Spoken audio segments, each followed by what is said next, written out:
Pledge of Allegiance, please. I pledge allegiance to the flag of the United States of America and to the republic for which it stands, one nation, under God, indivisible, with liberty and justice for all. Right. Thank you. Members present are Selectwoman Tara Carr, Selectman Bob Belden, and Steve Dunn, First Selectman. Do we have public comment? Yes. Kathleen, please. Thank you. Stand here. Yeah. I just was made aware of the cell phone tower issue, and I'm very... Your name and address. Oh, I'm sorry, Kathleen Cruz, Kruze, and Kathleen with a K, 45 Hearthstone Drive in Brookfield. Thank you. So I have to say I'm a 2-time cancer survivor, and I'm high risk for cancers. So I'm still high risk for another lung cancer episode. I still have nodules that are present, and I feel like it would be against my health if this was right behind where I live. I mean, I'm really nervous about radiation. I tell them when I go to the dentist I don't want x-rays. I've had thyroid cancer and lung cancer. Also, I understand that, what is it called? Environmentalhealthtrust.org. Environmentalhealthtrust.org has some really interesting documentation about cell towers causing the drop of property values. One quote was, in my opinion, from extensive experience as a realtor, I will tell you the cell tower will negatively affect the price of the property between 15 to 30%. Not only that, but close to 90% of my clients will refuse to consider looking or buying a property that is near a cell phone tower. So, I mean, you could look that up on ehtrust.org. Mainly it's the health issue, though, that I'm concerned about. And also our property values in Lake Lillonona Shores aren't that high. They're condos.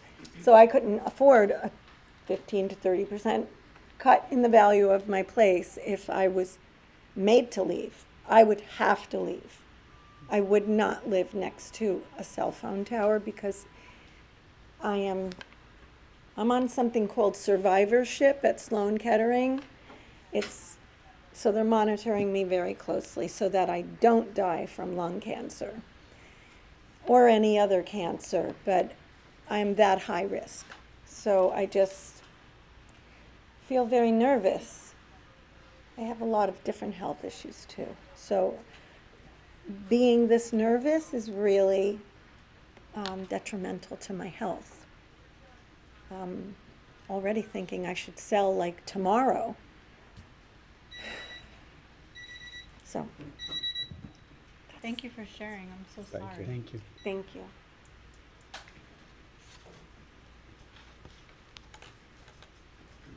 Next, right? Yeah, okay. Carrie Swift, 25 Pocono Ridge Road. I'm here about the same issue. I was here for months past, representing today, Stop the Compressor. I just wanted to first start off by thanking you all, the three of you together, in a nice bipartisan way of sending letters to our representatives. And I did see they were attached to the agenda, so if anyone's interested, they can look at that. We just want an update on if you had any replies. I know that we have not had any. We have to keep the pressure up because we know this pollution from these two more that they're adding with no air monitoring up there, except for every 2 years, a stack test done by the company in the stack, which does not pick up the daily flow, cycles of whether they're turning the compressor turbines up or down or what they're doing. None of that is really monitored, and we have not been able to secure any ambient air testing up there. Nobody's been interested in doing it, which we've been begging our state officials for several years now, which is truly interesting that they are just refusing, and they do, we know, have a monitoring truck they send to other towns. Why won't they go there? And we know that these two new compressor stations, they do not meet the permit requirements. The methane is so great that they're admitting they're not meeting the requirements. So, and especially we're in a severe non-attainment zone, which means our air is already really bad. So I would just urge us, we'd ask for an update, and just everybody please just keep going, because remember they said they were going to issue the permit, or not issue, they said they were going to make a decision in June, and it's now July, so every month is a good month that doesn't happen. So anyways, that's just my thoughts. Thank you. Thank you, Carrie.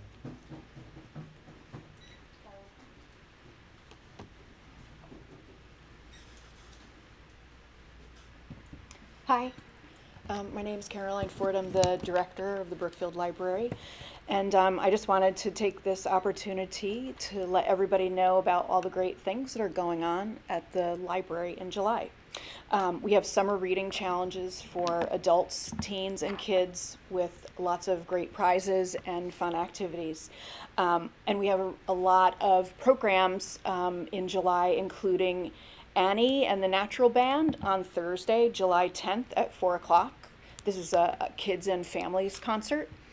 And on Thursday, July 17th from 2 to 3:30, kids are invited to our Coloring Cool Down program, where they can create posters, bookmarks, and murals using our art supplies. And then on Monday, July 21st from 4 to 5:30, it's our GG Teen Gaming Club. GG means good game. It's a polite way to talk to your friends and be nice to them. Anyway, that one's on July 21st from 4 to 5:30, and there you can play Switch games and board games. And then on Monday, July 28th, the Career Coach Workshop will be giving tips on creating effective resumes and cover letters. And that there's 2 sessions for that. The first one is from 10 to 12, and the second one is from 1 to 3. And also, just as a reminder, don't forget, we have curbside pickup, we have home delivery service, technology help, museum passes, notary and fax services, and hotspots. And then coming in the fall is our One Town, One Read program. And then we also have Kinder Crew. This will be the second year that we're doing that. It's a kindergarten readiness program for 4-year-olds who aren't ready to go to kindergarten yet. And also, I would like to announce the 50th anniversary of the library at the Wisconsin location. So stay tuned for upcoming events and more details. And thanks, and see you at the library. Thank you. Thank you, Caroline.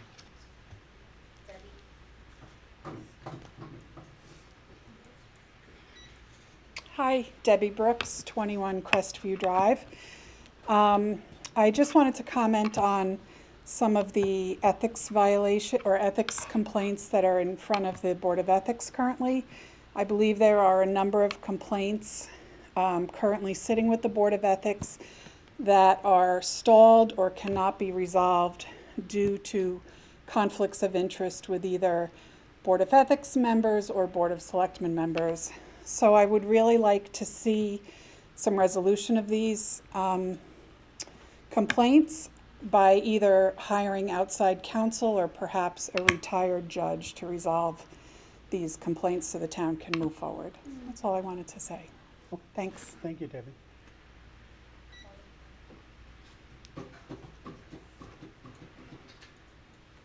Tony Garfield for Indian Trail. Good evening, ladies and gentlemen. Kind of along the lines of what Ms. Brooks was saying, but I disagree with her methodology.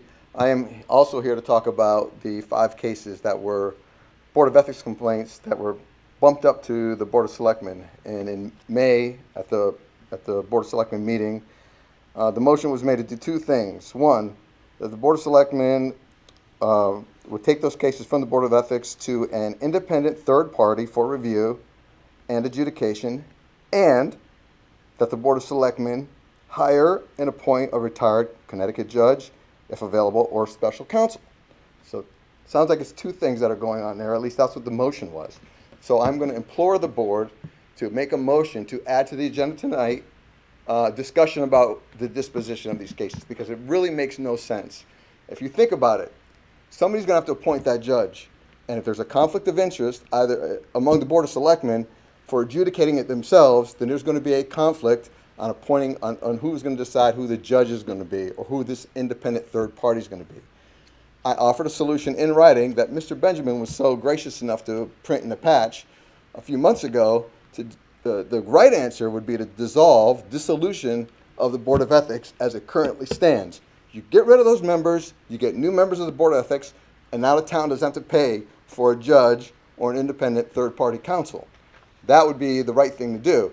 Mr. Dunn's response, according to the patch, was, well, they're doing a great job. Well, they're not doing a great job because there are FOI complaints at the state level, numerous ones, that Mr. Beecher is going to be talking about, I'm sure, later on this month, billing the town for those complaints that revolve around the Board of Ethics and several missteps that they've done.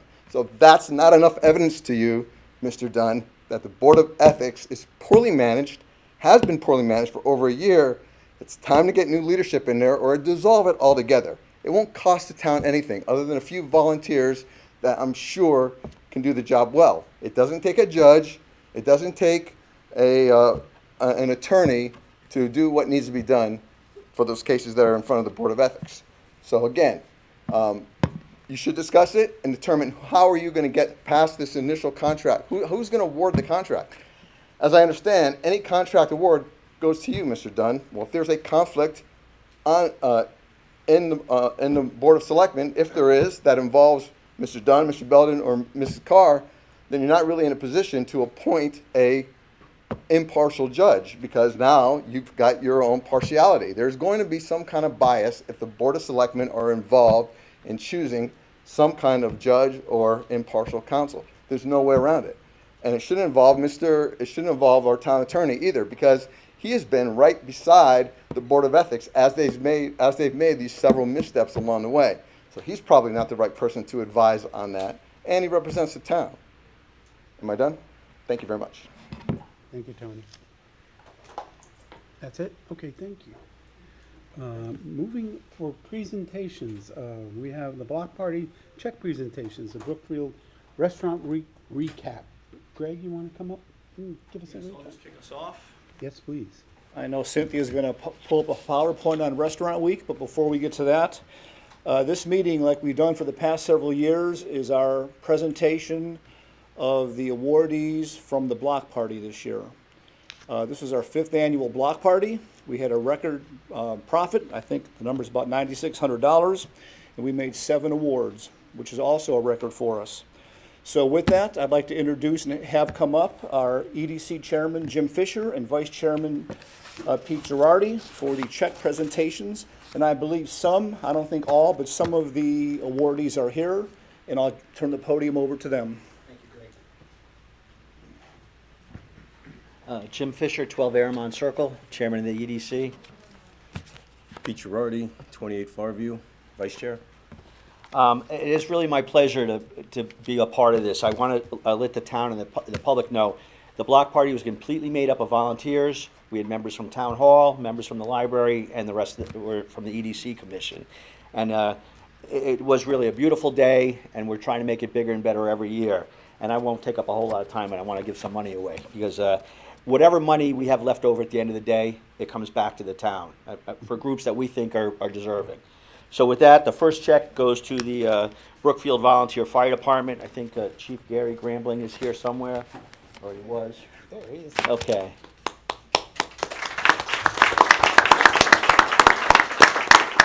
I mean, everybody, we want to thank the Volunteer Fire Department for everything they do, because you call 911, they show up. So Gary, on behalf of the town, we thank all you, the men and the women of the fire department. Thank you.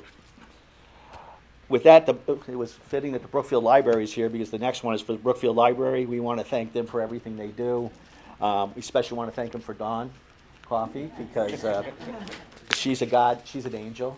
And you know, one of these days, hopefully, we'll be giving you a gigantic check so you can build a new library. But till then, well, we're hoping this will help out, and we do appreciate everything the library does. Thank you so much.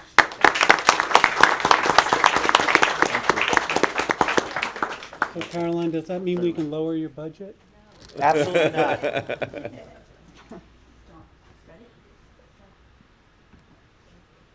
Thank you very much. Thank you. With that, I don't know if Park and Rec is here, but what a lot of people might not realize, you might say, why are you giving money to Park and Rec? Well, we have flowers hanging up in downtown. They water them. They water the garden club's flowers. They take care of a lot of the grounds in town. I don't think a lot of people in town realize how hard the Park and Rec department works, and we really just want to say thank you to them and keeping our flowers alive. But is Park and Rec here, Greg, or not? Okay, but Park and Rec is also getting a check, and we thank them greatly, and all the staff. Thank you very On much. behalf of Parks and Rec. Yes. Thank you very much. We also, we had some helpers there that unofficially helped us that the day of the event, Boy Scout Troop 135, when people needed some tools or a little bit of help, they showed up. Be prepared. They were prepared more than we were, so we want to thank the troop 135, and Jason, will you come on down, or we can have your whole troop come down, please. Yeah, I love that.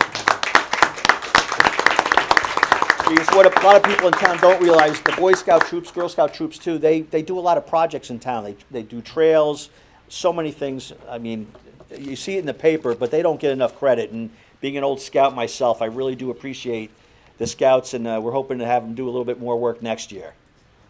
Look this Yeah. way, guys, we got a camera. Oh, wait, look at Greg first, then we can look. Sorry. If you don't mind, this will be in the patch tomorrow. They're looking for a couple of nice pictures, and that's a good one. It is a good one.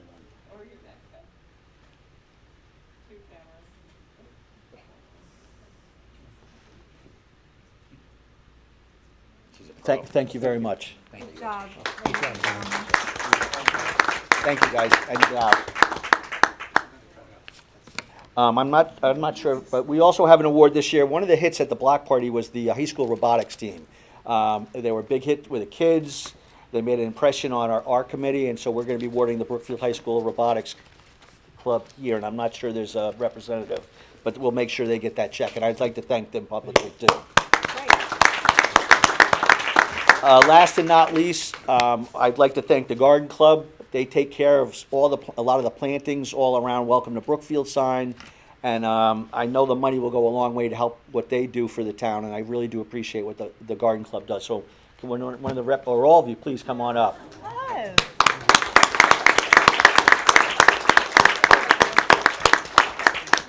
Hello. I just want to say the Garden Club this year outdid themselves on the Candlewood Lake Road, Federal Road display. Just incredible. You guys are just amazing. She's running the wrong way. Yeah. All right, we got a check. All right, we got smiles. Good. Wait, they want a check, too? Thank you very much. Thank you. Thank you very much. Can I make a quick comment? Sure. We need to increase the library budget, not decrease it. I'm wearing two hats. I just want to do a quick shout out to our sponsors, because without our sponsors, we can't do this. Our platinum sponsors were Big Y, Newtown Savings Bank, Ives Bank, DQ, Brookfield Village. Our gold sponsors were the Food Emporium, Scalzo Real Estate, Brookfield Glass, ShopRite, the Good Art School, and Value in Kind gifts were Dan's Garage Band, Mark Exon Creative Associates, and Durkin Rentals. So I'd like to thank all those sponsors and businesses, because without them, we can't do this. So I look forward to seeing you all again next year, presenting hopefully more checks. So thank you. Thank you. Thank you. Or others.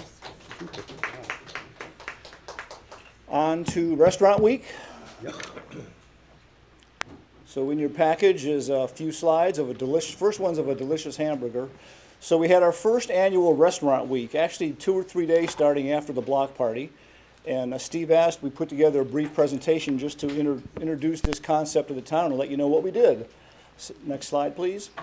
So I'll give it a little overview and talk about a couple highlights. So this was our first ever Restaurant Week. And the whole idea was to promote Brookfield's food establishments regionally. We did this in partnership with Michael Fiera here from CT Media LLC. Michael's right here. Any technical questions about how this thing was done, how he kicked this off, and how he does it around the region, he can certainly answer questions. We did multimedia promotions. He hosted 2 segments on Channel 3. We had social media, website, signage. We were in the spotlight and the patch. The total cost of the town was $1,500. and that was to co-sponsor the Sip and Savor kickoff event at Candlewood Inn. At that event, we raised $1,000 in cash for the food pantry, and then they were given that check either that night or the night after. 45 restaurants in towns, restaurants and delis were invited to participate. Basically, Michael went to every single one. And if we thought he missed one, we asked him. Let's make sure we ask them. Out of those 45, 30 signed up and participated.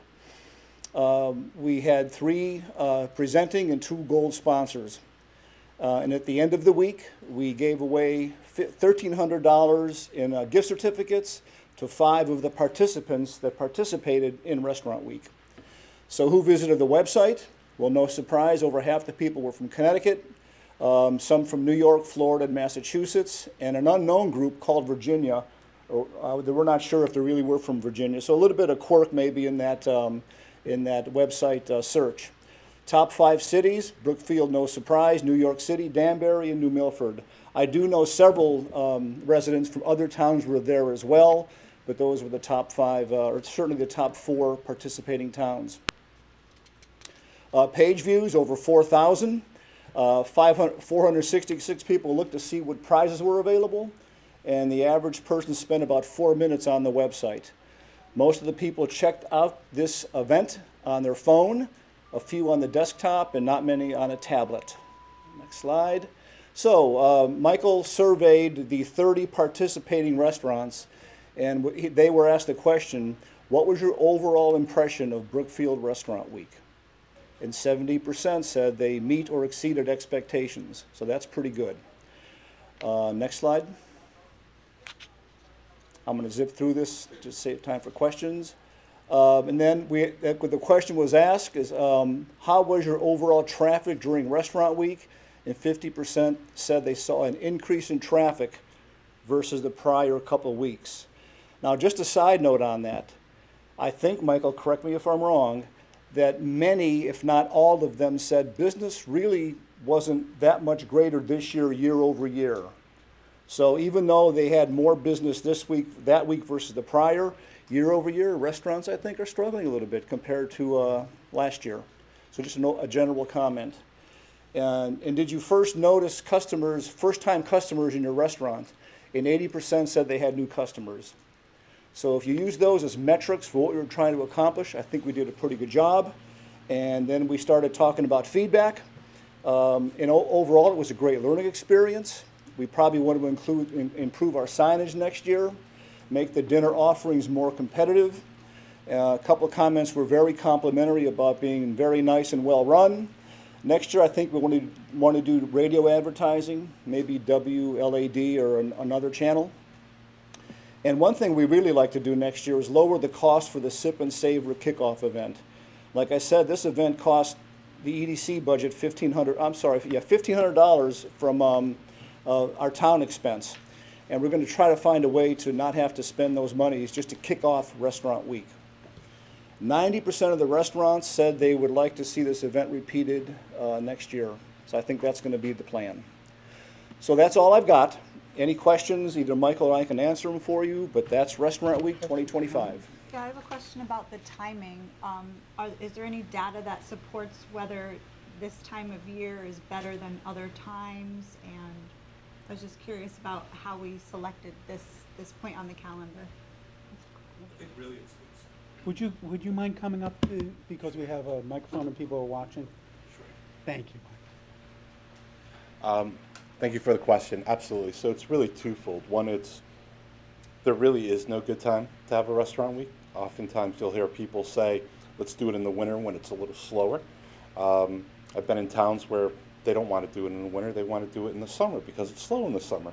So it really varies. The other thing that comes up is based upon my schedule and when I can fit these different restaurant weeks into the calendar. Having said that, I think that having a restaurant week right after that block party event, hopefully doing it again next year at the same time frame, was opportune. Currently, we don't have anything in the calendar for June of next year. That might change, but we've already locked in the Brookfield Restaurant Week for that same time frame. Okay. Does that answer your question? Yes. That makes sense. Bob, any comment? the feedback I've gotten from everybody is that had attended, one person didn't win anything, so they weren't happy. But it was very positive. It was very positive. Was his last name We should Dunn? do this again. Thank you. Thank you. That's awesome. Okay. Our next presentation will be the Brookfield Citizens Academy.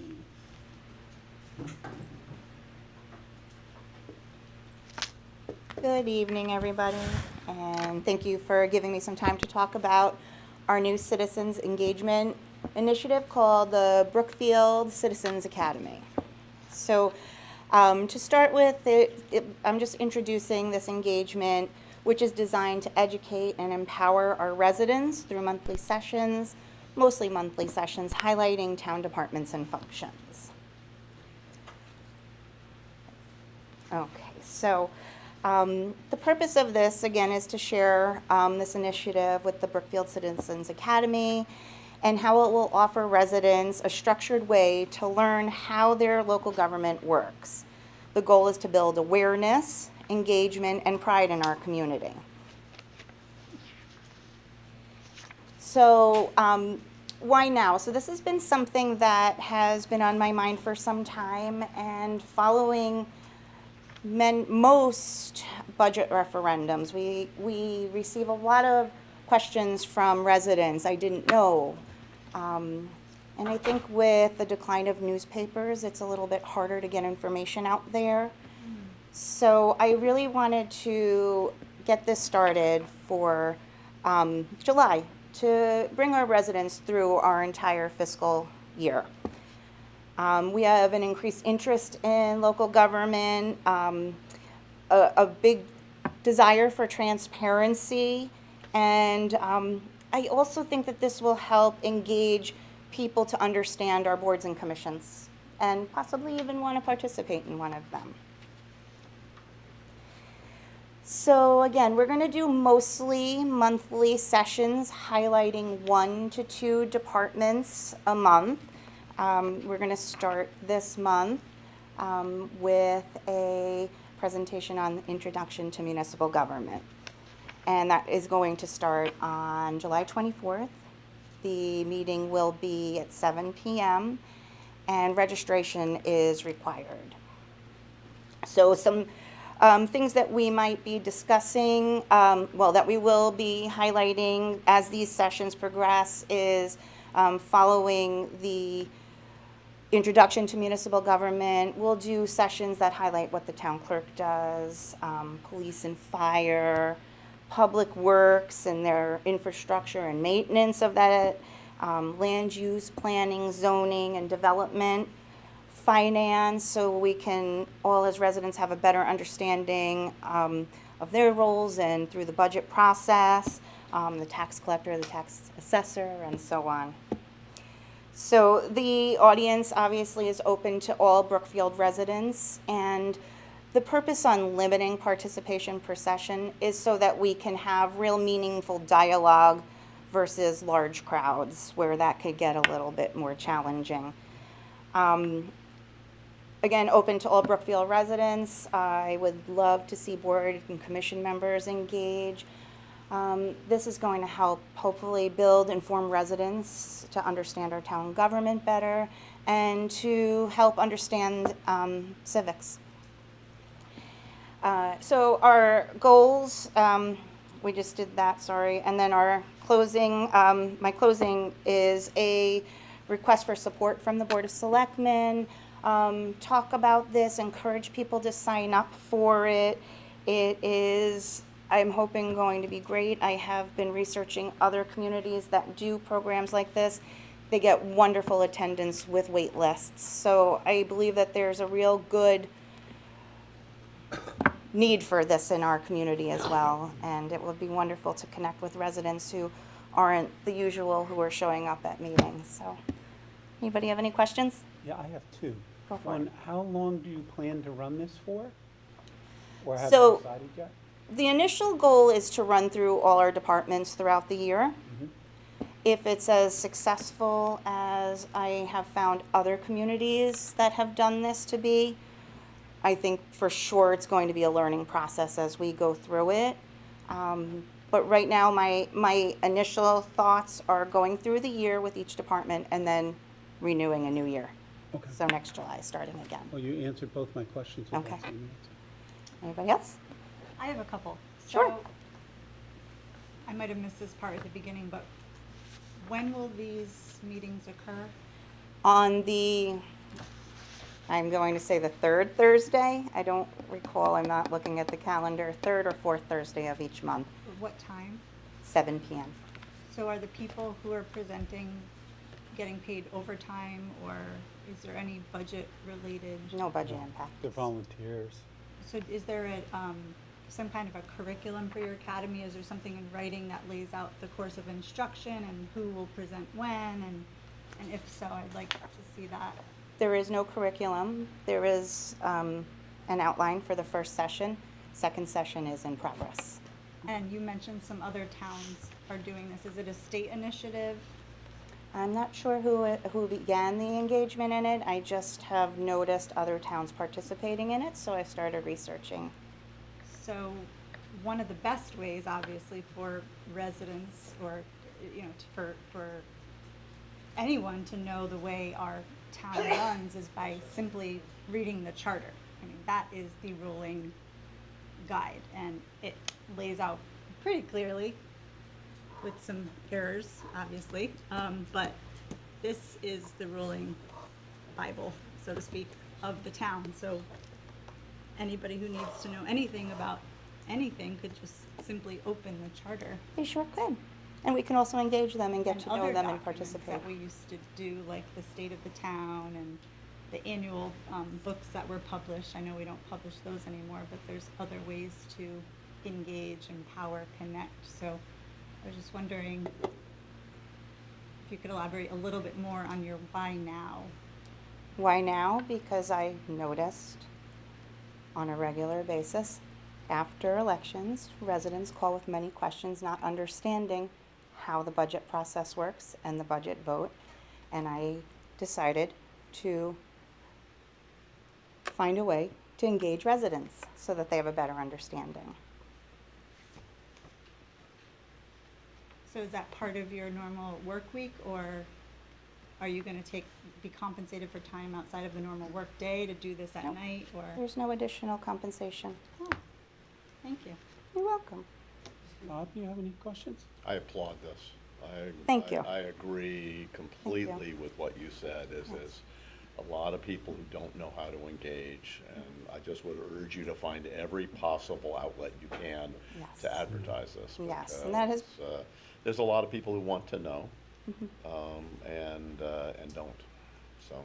Yep.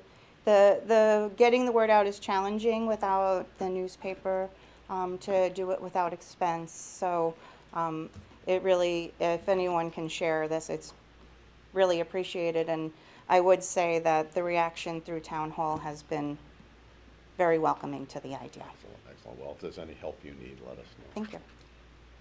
Just for the board, the charter says, according to what was sent forward from a resident about this, that in practice, any new town-sponsored or town-run program with community impact or public facility use will need the Board of Selectmen's approval after being vetted by responsible commission or department. Yeah, I checked that with the town attorney. He's here tonight, and we have literally hundreds of programs that are run by different town departments, Parks and Rec, the library.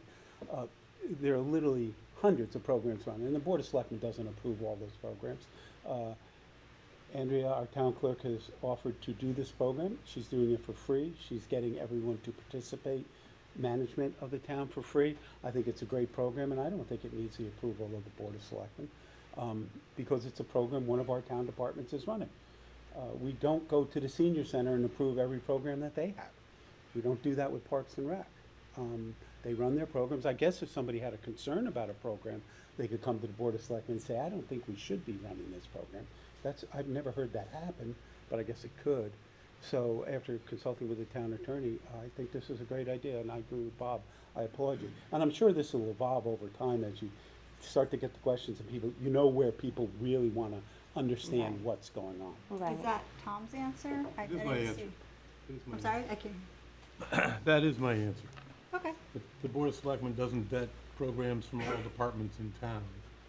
So, and Steve's quite correct, if there was some concern that was brought to the attention of the Board of Selectmen certainly could then review that and take action if necessary. So why does the charters have this in it? What section are you referring to?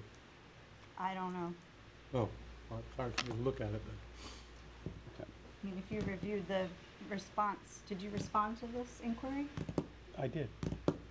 So do you happen to know the charter section? No, I relied on the town attorney's advice, based on the fact that we run hundreds of programs.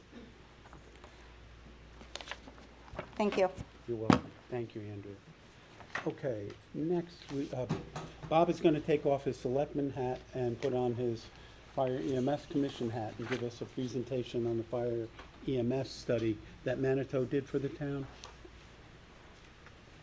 And he has a committee. Bob, thank you. Don't forget to tell who you are and where you live. Bob Belden, 7 Red Barn Lane, also a selectman, and as many other things I can get involved in. So let's see if we can get the presentation up.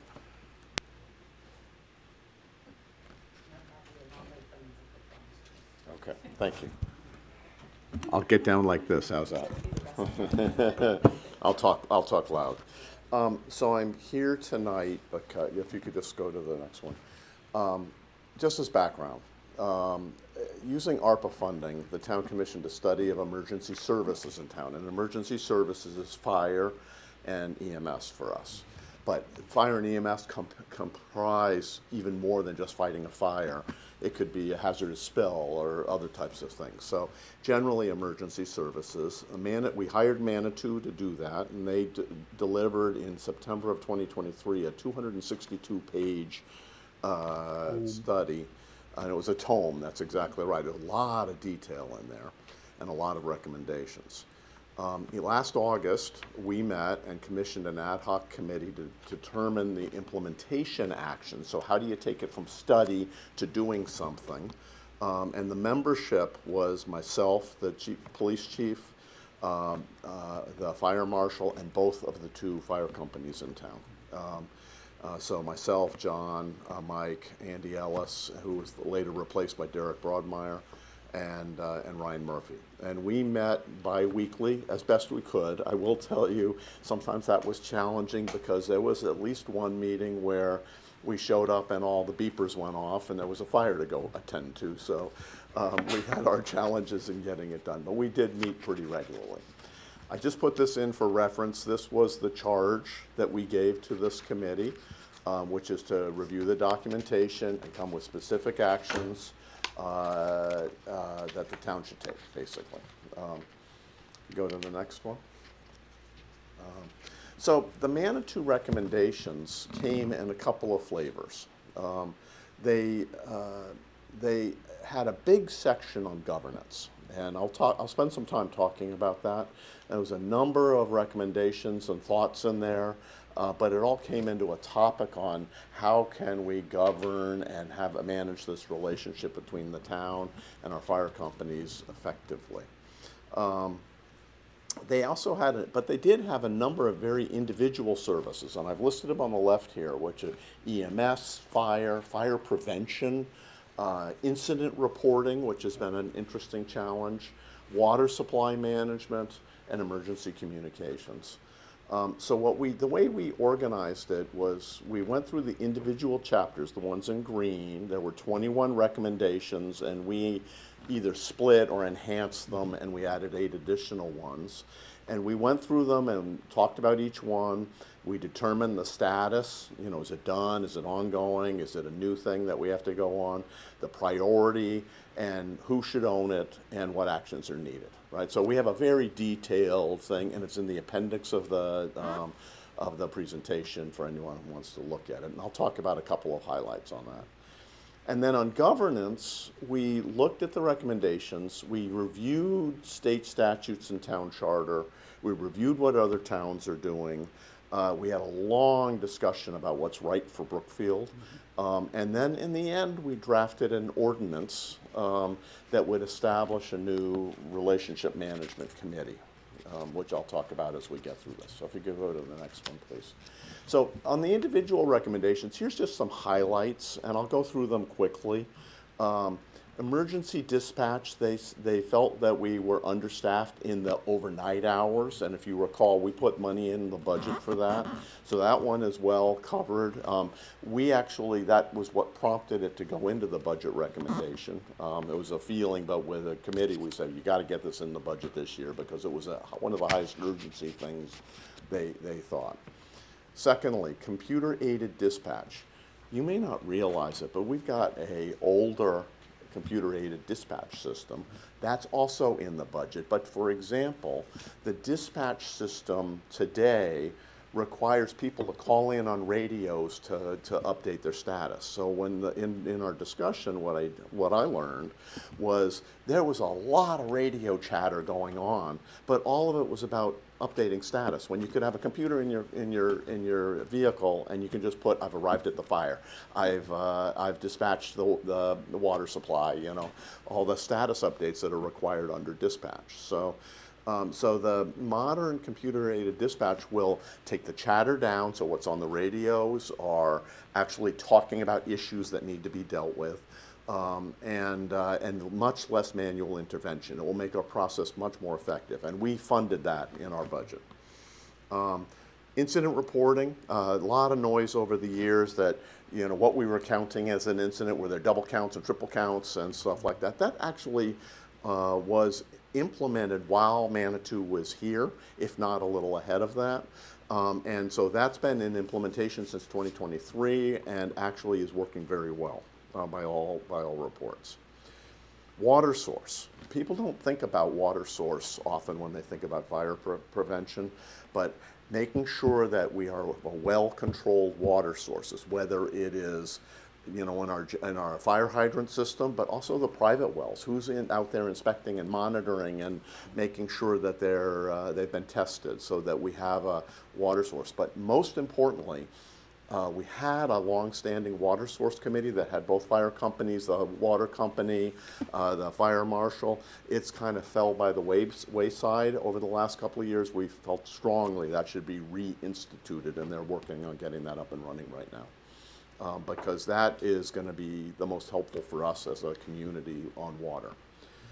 Firehouse upgrades, we've talked about this through various 10-year plans, especially the center fire station, which is where the ambulances are. It needs some work, so that has to be part of the 10-year plan and get focused. I will just tell you that building needs work, and we need to put it as a reasonably high priority. Private hydrant management. We lost something when we did the zoning updates a couple of years back that gave strength to the ability to go to people who have private wells and insist that they do a test and perform fixes if necessary. And so I've taken that one as a to-do to work with zoning. I'm the Board of Selectmen's liaison to the zoning commission, so I'm taking that one on to go work on this year. Fire tax district was an interesting discussion. No, don't dismiss it quickly. You can't even have a discussion about a fire tax district unless there is a fire commission. The feeling was that there's an imbalance in our town. We pay for all our fire costs by an even distribution on property taxes, because that's how we recover our spending. But the actual use of our fire and ambulance doesn't match that. It's not evenly distributed. It tends to, the Federal Road Corridor consumes a lot more. You will not see anything in this presentation that says implement this. We just said that as part of our governance, we ought to think about it, and if we have a fire commission, they ought to lead a discussion on that. And then lastly, people don't realize there's a thing called the ISO PPC ratings. This is something that goes to all the insurance companies and affects all of our insurance rates. And Brookfield scored 46 out of 105 in the last update in 2015. They do this roughly every 10 years. The teams that were on this committee are actively involved with preparing the information. We didn't score 46 out of 105 because we had no coverage. We scored 46 out of 105 because we didn't answer a bunch of questions. So nobody, and the problem at the time was no one was in charge. No one and everyone was in charge. So we felt that this was an important focus to make sure that we believe easily we could get up to the 70% range. Small town like Brookfield with not a fire hydrant on every corner of every road is never going to get to 100%, but it will because of water supply. But somebody needs to drive that, and the fire marshal is coordinating that, which is great. So those were highlights of some of the detailed recommendations. Now, governance. I'm not going to read the legal language here, but we reviewed the state law, and it basically charges towns with being responsible to provide for fire protection and ambulance. In Brookfield, we have volunteer fire companies who do that, but there's nothing that acknowledges that they are the vehicle that the town's responsibilities are being met. So there's nothing in our ordinance or our charters that names them as the deliverers of the service for the town of Brookfield. Nor is there any governance model, right, to say how should we be operating? What is the state of the art? How should we be going? We scratched our head over this kind of obvious gap for a long time. Simply acknowledging the Candlewood Company and Center Fire as they're separate companies, right? As our vehicles for providing the service is powerful by itself. So this started leading us to a discussion on needing an ordinance to do that, and then how would you manage that relationship? What we found when we talked about to other towns was over the last 5-6 years, other towns, Southbury, Bethel, Newtown, started putting in ordinances that did just that. They acknowledged who the fire companies were and then set up a small committee that would manage that. So if we could go to the next one. So we concluded in our discussion, and it was probably 4 or 5 different meetings that we went through, that there were important steps that we should be contemplating as a town. First of all, no proposal to change our volunteer fire companies in any way, right? They are responsible for delivering the service that we all enjoy in town, and in fact, we should celebrate our volunteers, enable them, and strengthen them with anything that we do. And we do believe that we should formally acknowledge that relationship via ordinance. Secondly, we felt that we should create a fire and EMS commission as part of that ordinance that manages the relationships between the fire companies and the town and set the tone and direction for fire protection as a whole, because that isn't being done it's being done through budgets right now, not being done deliberately on where are we going in the next 10 years. So the charge of that commission would be about capacity and strategy and goals. We would ask them to look over the budget, right? So by the time it arrives at the Board of Selectmen for our review and then to the Board of Finance, we've had people who are focused on where are we going and what's important, and they've had a chance to give it a review before we're actually throwing 1,000 questions. Similar to what the Board of Education does. And advocacy, right? That this is a chance to have good advocacy for our very valued fire companies. And I mentioned the tax district thing again. So the ordinance that we have brought forward, and it was a unanimous vote on this ordinance, and I will also say I asked the 2 fire company chiefs to go back to their companies and talk to their board of directors or their senior leaders, and unanimously everybody's come back in support of having this ordinance and the things that are in it. But these are the chapters in it. Acknowledging the relationships and responsibilities, establishing a 5-member board, one seat reserved for each of the fire companies, but it can't be the leadership. It can be a member, but it can't be the leader of it. And 3 at-large members. They would provide overall advice and counsel, and it would build over time as they get going, and advocacy. And because we want top-notch fire and EMS support in Brookfield, we really do. That we would ask them to do a budget review. We kind of soft-sold a little bit the periodic actuals review because we already have a good thing going on with Marcia and her department and with the Board of Finance during the year of how things are going. So we said they would do a periodic spending review, so are we on track? They would work on any DOUs between the fire companies in the town, which we have some of and we need more of, right? About how are we going to do, you know, are we going to use munis? Are we going to use this method? You know, take the complaints that come from, you know, the volunteers who say it's too onerous for me and talk that through. They would be the capital, they would focus on big capital acquisitions, so they would be part of the capital planning. We would want them to be part of the specifications and the bid management, right? So that they're not focusing on the money as much as, are we getting the right equipment, right? What is the need, you know, and so forth. Having an overall strategic plan for all hazard areas, deal with those ISO PPC ratings, and evaluate and advise if there's a tax district is something we should think about pursuing. So that's what's in the ordinance. You'll see that in the chapters. There's one I didn't include in the list, and I really should have. They will also look at the policies of the fire companies to look for inconsistencies. But we did not take away policy setting away from the companies themselves. What we just said is this could be a group who could maybe be value add. Okay, you say we're going to do it this way. You say we're going to do it this way. Let's have one way for the town. Let's have that discussion. It was a little softer than, you know, than some of the others. So that's been it's been a great journey. I will tell you, the people that participated in it, and many of them are here tonight. I've got to thank them immensely. It was all about doing the right thing for Brookfield discussion, and it included everybody brought value to the table, so there's an ordinance that we will talk about tonight. It was the copy was in the package. We've had Mr. Beecher has reviewed that and provided some very valuable edits.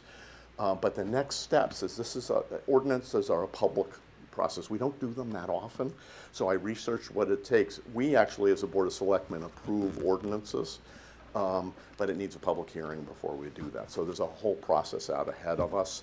So I'm here to deliver to you tonight this report and the draft ordinance for us to take as a, I have to go sit on the other side of the table, for us to take as a step, to take the next step as a public hearing. So I'll open it up to any questions you might have. And I'm sorry, go ahead. First. Center Fire and Candlewood have had a chance to review the ordinance. They're comfortable with it? We've had, we actually asked them to each have a meeting with their leadership, and they went through the ordinances line to line. If you'd like to ask them, they're here. So I know I saw Ryan here, and is Ryan's good. Okay, I'm sure we would have heard if they. Oh yeah, no, they were very positive. Okay. So. I know the ordinance is coming up as its own item in a little bit on the agenda, so I'll save my ordinance-specific questions, but that Manitoba report is hundreds of pages, so I think you all, hats off, you did a fantastic job of breaking it down, and I just wanted to thank the committee for spending the time to really dive into it, because it's really quite nuanced in all the categories. It was nuanced, you're right. So I think this is a great overview of the entire document, and I thank everyone for their time and commitment to it. Yep, I want to personally thank each of my fellow committee members. They were great. Being the only non-fire dispatch policing person on the committee, I've learned more than anybody. It was a lot to learn, and I hope I'm an adequate voice for all the expertise we had there. Yeah, I would just have to echo what you said. I read the entire Manitoba report, all 262 pages, and I looked at it and I said, this is like trying to eat an elephant in one bite, right? But your committee did an incredible job, I think, of parsing it out, breaking it down to its really functional areas that we need to address. So thank you, and Ryan and Center Fire for all the work you guys did. Yep. So thank you very much for your time, and we'll talk about the ordinance and taking it to a public hearing on when we get to that in the agenda. Okay. Thank you. At this time, Mr. Jay Purcell will join us to talk about the Police Ad Hoc Committee. Thank you, Steve. Give us an update. Thank you, Joe. Good evening, everybody. I'm Jay Purcell, for those of you who might have forgotten me over the time of my retirement. I'm the chairman of the Police Facility Ad Hoc Committee. I'm joined tonight, Irene Correa and Matt Grimes. Irene's our vice chair, Matt's our secretary. And I'm here tonight to provide you with a brief update on our committee's work and to give you a projected timeline for the completion of that work and our final recommendation to the town. The committee is charged to make a recommendation to the town to either add on to and renovate the existing police facility or build a new facility in order to meet the requirements of state legislation impacting law enforcement certification of the department and its facility, as well as to address the current and future needs of the BPD and the town. In doing so, the committee will address the following: updating the existing 2017 police facility needs study and associated schematic designs, determining updated cost estimates for the chosen design, suggesting locations for a new facility, and providing rationale for all the recommendations that we submit to the town. We had an organizational meeting on January 22nd, 2025, and finally seated our seventh member in time for our workshop with the Police Commission in May. We were asked to complete our work within 2 years. We'll have another update for you in December, and our ultimate goal is to have our recommendation to you and the town in June of next year. To date, our committee has toured the current police department building to understand and see up close the existing conditions. We've met with police department command staff and the police commission to determine their concerns and hear their recommendations for the future needs of the BPD, a process that's ongoing.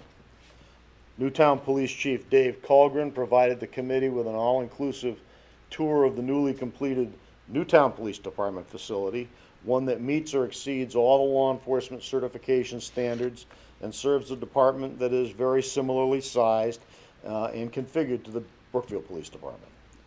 We're having ongoing discussions of the pros and cons of an addition renovation versus a new build scenario for the department, including the impact that each will have on staff and operations.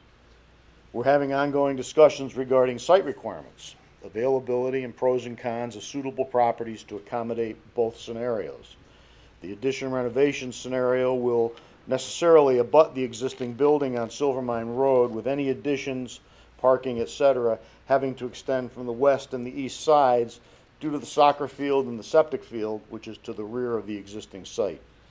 The principal locations discussed for the new build scenario include town-owned properties, one here on the Municipal Center campus, utilizing the land to the north of Town Hall along Pocono Road and Silvermine Roads, as well as the former Center School property on Route 133. A couple of commercial properties that may or may not be available and or viable were also informally mentioned to explore if funding would allow. We're currently putting together a survey to be completed by all police department employees that will capture their viewpoints on the existing conditions of their workplace, their recommendations on how best to address the issues, and more. We hope to put the final touches on the survey at a special meeting on Wednesday night and get it to them right away so we can review the results at our regular meeting, which is on July 23rd. In addition, some committee members are working on producing a video tour of the current facility with an eye towards illustrating for the public via social media and other outreach the challenges and deficiencies experienced in the current building and the need for the new construction. This will be followed by a public survey seeking to gauge the public's understanding of, interest in, and support for the project. Presently, our focus is to clearly and fully understand the deficiencies that exist in our current police facility, both from a legal and an operational standpoint, and to identify the needs of a modern police facility designed to serve a growing department and a town of our size. We're using the 2017 facility needs study as a guide, but we may need to ask the town for funding to update the study, as it's 8 years old at this point. and to provide any revised schematic designs for any changes that might be made. And that's pretty much where we are at this point. As I say, there's a lot of work to do. We're getting started, but getting the input and the complete understanding of what's in front of us is probably the most important thing we're going to do. And we hope to have significantly more for you when we talk to you again in December.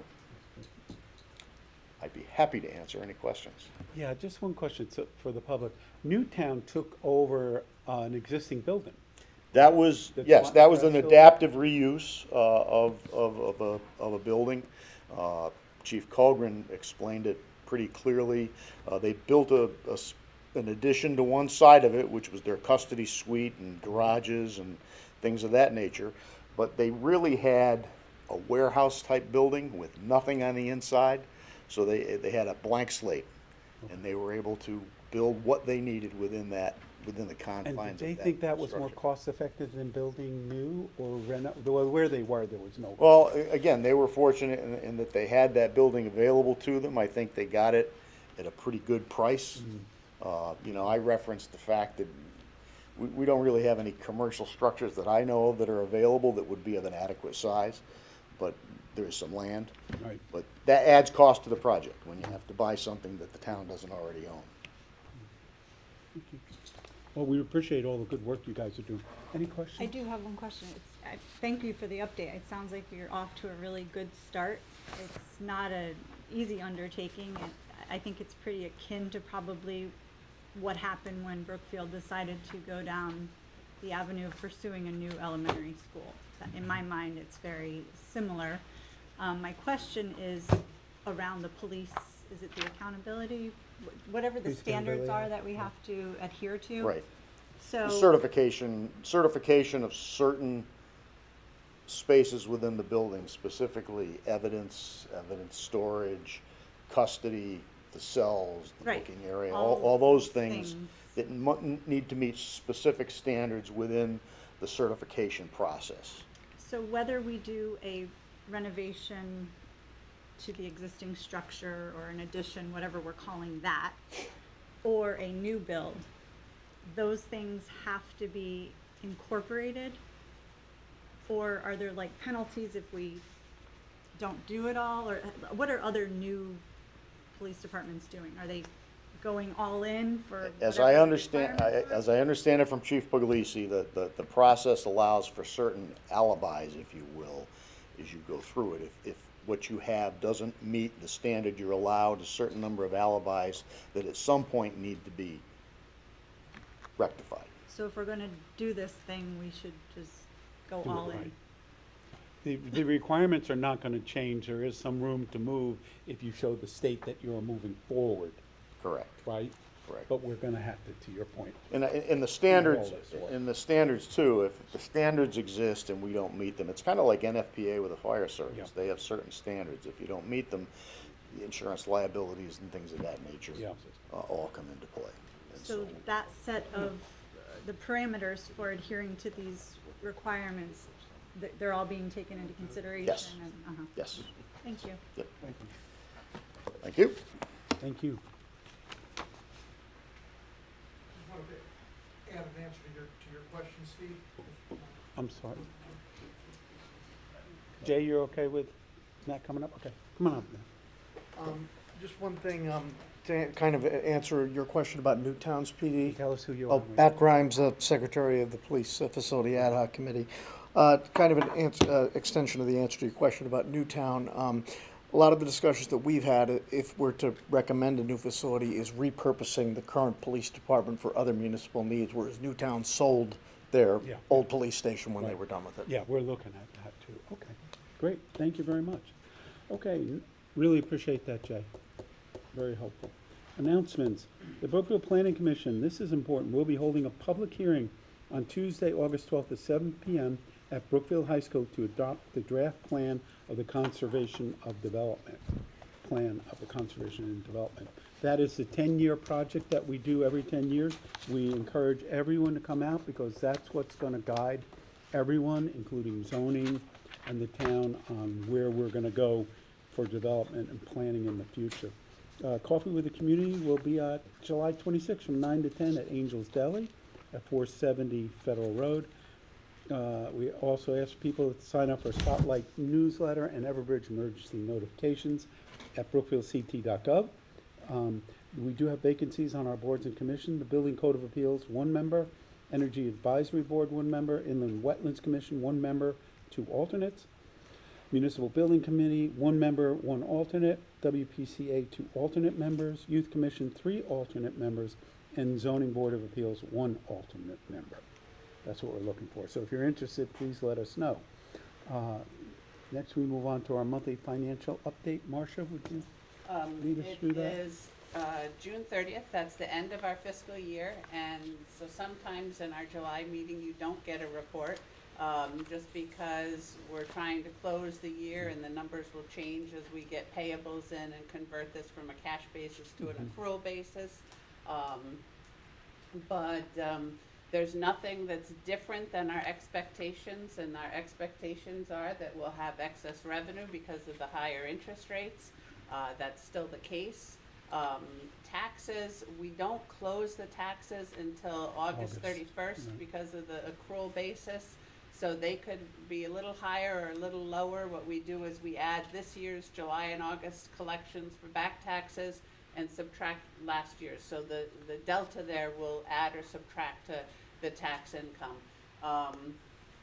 The departments have until July 31st to have their invoices in, they've been very, very good about doing that. They have to wait for the vendors to send them early in July, and we'll get them paid. We'll switch and close the books in the month of August. We'll have the auditors coming in early September, so 60 days out, and we will present them with the full financial statements. So any questions on the numbers that are in there? Just a quick question. So right now, we're looking at $1,035,000 in revenue over and above what we had planned for. That's correct, and it'll change a little bit. That's June 25th, and things like credit card payments for land use don't come in until the end of the month. Right. We knew that. We knew that going through the year. We included much of that in the budget because that's how we paid with a lot of the capital. I think about $500,000 of capital was from there. Right. We didn't want to use all of it because we do a ratio for our fund balance, and we didn't want to have that ratio reduced. Right. And the Board of Finance will be talking about this again on Wednesday night, incorporating what the fund balance looks like and any strategic accruals at that time. Right. Okay. Any questions for Marcia on this? All right, thank you. No. That's either very good or very Thank you. bad. Okay.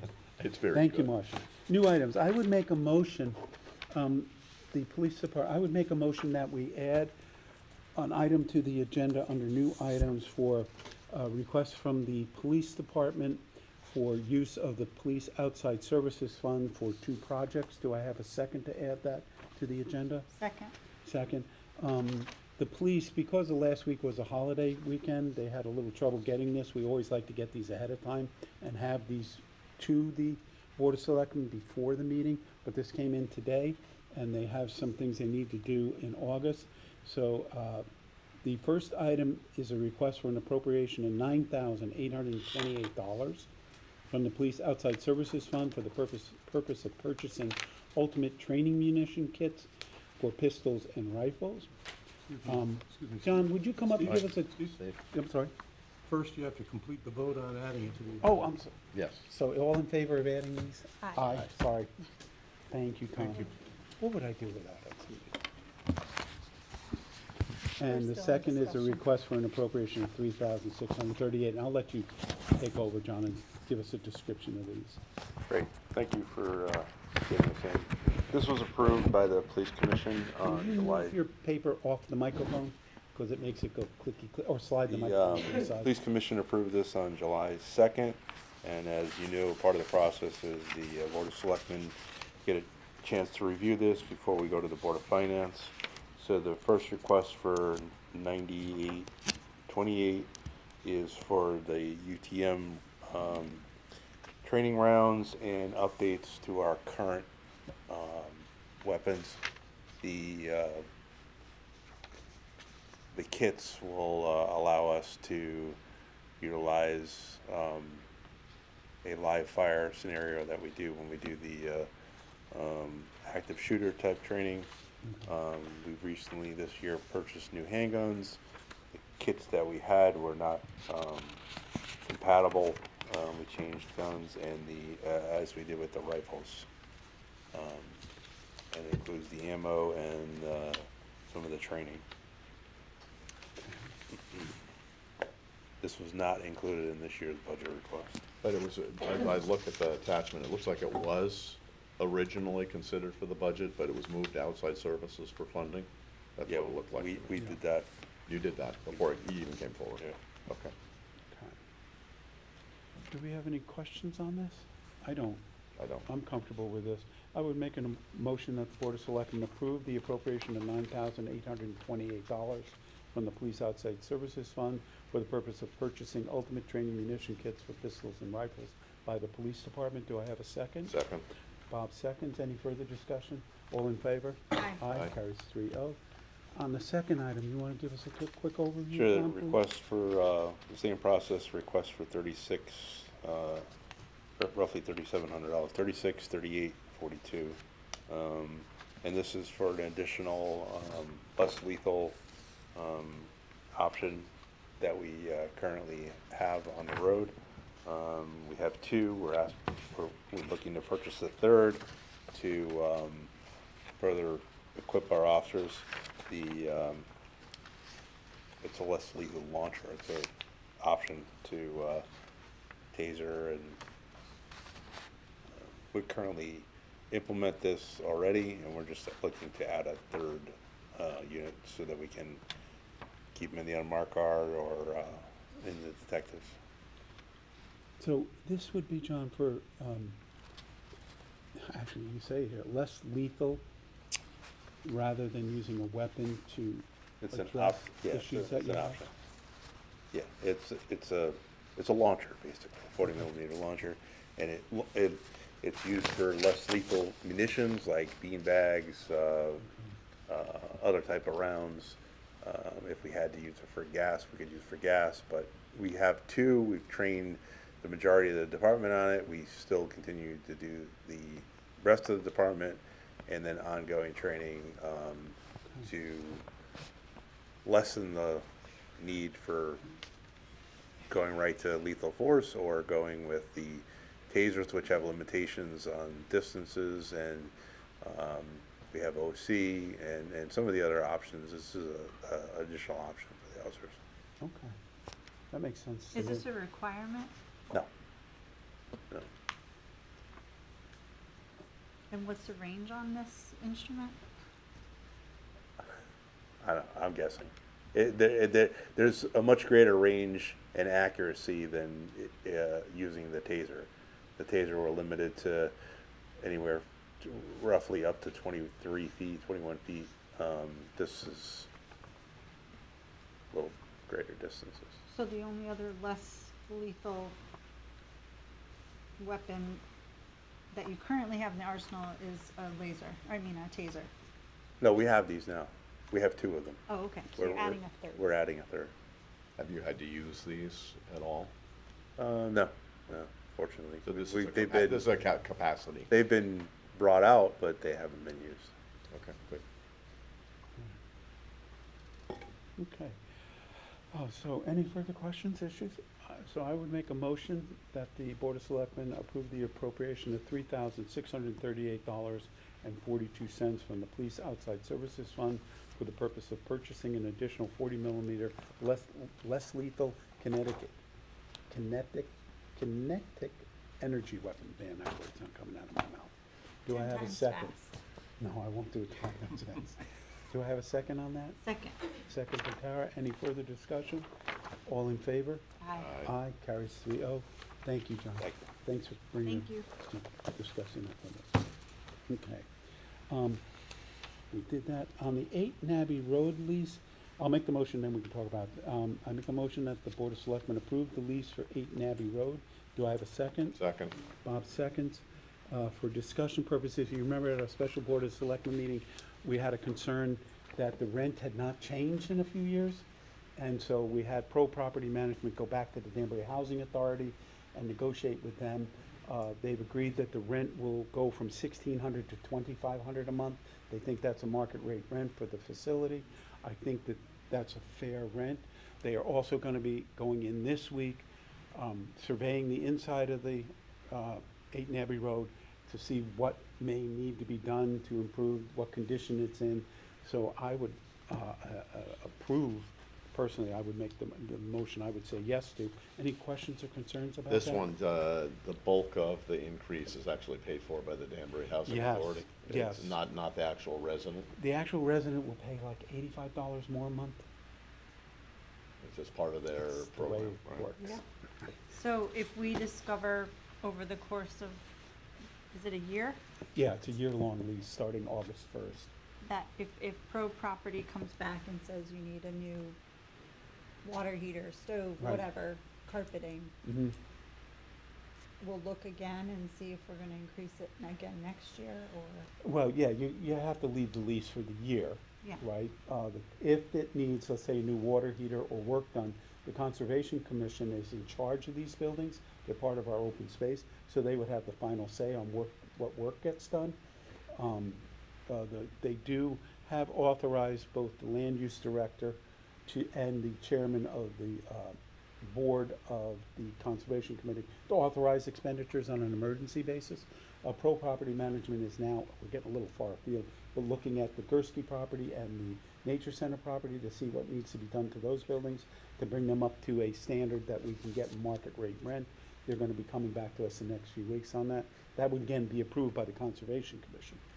The revenue comes into them and they have the authority to spend that money. So has Pro Property given us, or do they plan to give us a value on the home if we ever decided to sell? We could, you can value it two ways, based on the rent, right? $30,000 a year rent, figure 10, and they can give us a market, but we can get any real estate agent to give us an idea of what the value of the property is. But yeah, I think they could do that too. We haven't asked them, but I think they could. Does the tenant have renter's insurance? I think the Danbury Housing Authority and this lease requires them to have renter's insurance. Okay. Okay. Any further questions, issues, concerns? So all those in favor of approving the lease, say aye. Aye. Aye, carries 3-0. Okay. Next is the Capital Committee ordinance. I would make a motion that the board set a public hearing on August 4th, 2025 at 6 p.m. Do I have a second? Second. Second. Brian, would you like to come up and give us? Let me do this. Okay, you want to do it? Okay. Yeah, Brian's here for moral support. And Okay, he's go given me ahead. so as long as I was drafting ordinances, there's been a long-standing issue that we've talked about, and Brian and I had a long discussion about, that every year in around November, we're appointing an ad hoc committee Yeah. to do the capital review and the things they do looking at our capital plan. And it's been very valuable, the work they've done. I think so. The problem with doing it with a fresh group every year in November, and they're there for 6 months, is you have no continuity of knowledge, right? And Brian and I talked at length about how could we do something that would make it a permanent committee that you would have normal 2- and 4-year term, 4-year Yeah. terms staggered, so that people would serve, and then they would be part of it. The discussion this year, they'd also be part of it. Next year, they'd be part of it the following year, and so Right. forth. So the whole purpose of this was to get it a little bit more structure and stability, not to give them new assignments. No. Right.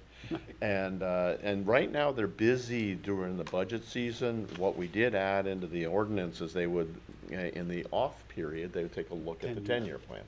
and say, okay, where are we on that, and what's coming, and use that as a chance to maybe educate all of us on, what are the big things that are coming, Yeah. right, and what's important.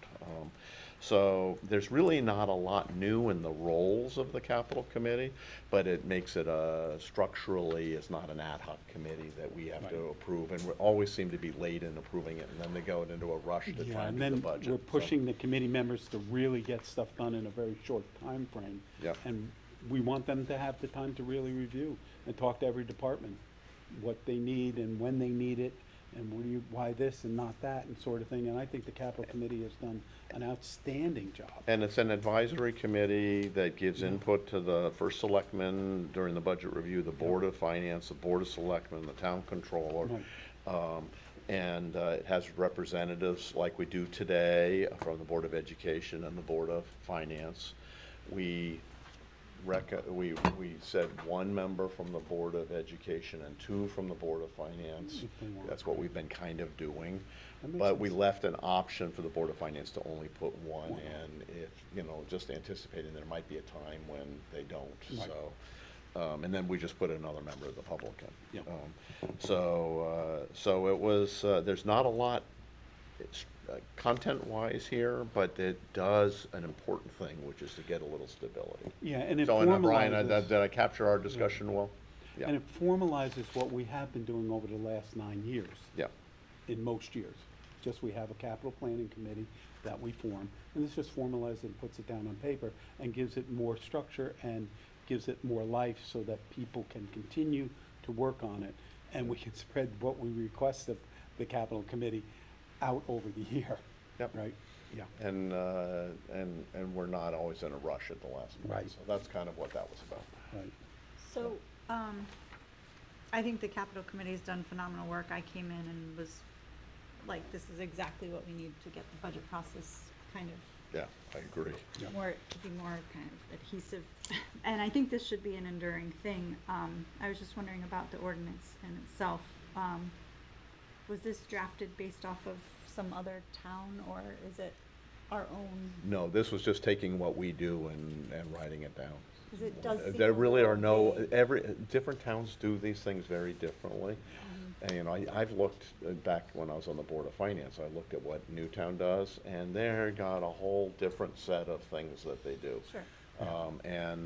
So, it felt to me that doing it, just writing down what we do, that's working well for us and making it permanent was the logical thing. Yeah, I think the way it's written, it actually just formalizes what we're actually been doing for the last few years. I agree. So did And that answer your question? gives you a It just, comfort my, level.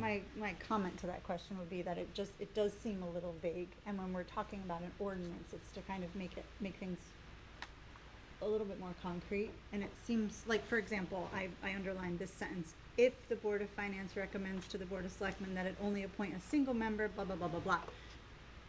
First of all, why would the Board of Finance recommend to the Board of Selectmen to only appoint a single member if we're requesting in the previous sentence 2 members of the Board of Yeah, Finance? like I said, that was to give, that we had tried to anticipate a situation where the Board of Finance may felt that they're a little too thin, and they said, we were only gonna put one person on. That's all that was, it was an option. And I guess that's what I'm saying about just it being vague.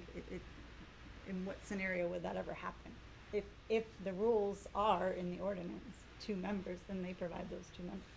So I just think that we need to be careful with the way we're kind of going about things, because we don't want people to color agree. outside the lines. I agree with Bob. The Board of Finance has obviously got a very highly vested interest in this, but I can see where they may have one really competent, capable person that knows what they're doing with these sorts of things, has spent their entire career, and they feel they don't need 2 people. So they could have one, as we do now with Brian. I'd like to give them the room to move. I'm fine with it. I'm fine with it, the way it is. And it actually pretty much exactly mirrors what we're doing now, which works really, really well. And the in my other, opinion. the other thing that I had been thinking about through these new ordinances and all these ad hoc committees that we've kind of created and inculcated over the past 5 years or so, when I was in office, I was working with Ginny initially to kind of establish the electronic monitoring of terms and Yep. who's who in the Yeah. zoo, and, I mean, there's bins and bins and bins of years and years of, you know, the documentation supporting all the rotations Yeah. and who's come and gone.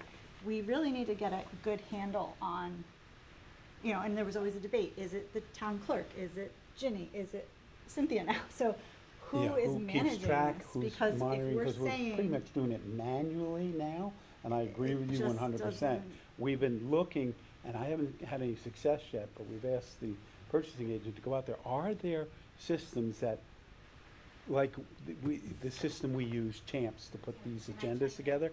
Is there a system similar to that? There is. Cynthia, The yeah. town clerk actually purchased a program and she's building it up.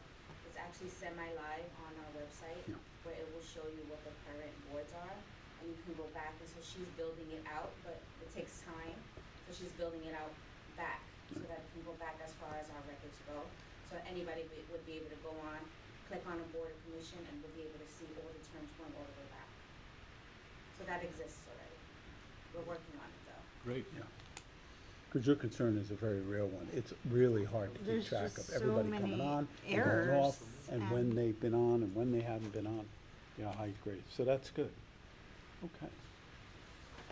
So I made a motion to set the public So hearing. the next step is a public hearing, get public comment on it, Right. and we'll still have a chance to amend it if Yeah. for some reason the public comment says, no, we ought to change this and that. Then we would And we would, before we would Take act back. on it, right? Yeah. So, and I think later in the agenda, you will see that there's a small item to extend the terms of the current committee for a couple of months while this is sorting its way through. Because if you recall, we in our wisdom, we appointed the ad hoc committee till the end of June. So they're kind of out of office right now, end of June or end of May. But of it's, June. so to keep that committee together until this can be approved. Huh? And then we gotta get this in, and then we'll kind of start that process. Any further discussion? no, All those in favor of setting a hearing? aye. Aye, carries 3-0. Next is the Fire EMS Commission ordinance. I would make the motion that the board set a public hearing on August 4th, 2025 at 6:30 PM. Do I have a second? to this Second. Hearing for that. Any questions, concerns, issues on that? So similarly to the previous ordinance, was this our own, doing work here, or did we kind of Oh, no. model it off No, of? this one we actually did a little different, right? This one, because it was a completely new, we didn't have an existing committee. The first thing we did was we grabbed, there was only 3 towns we found that, actually there were 4 towns, but the 4th town had a 1-sentence ordinance.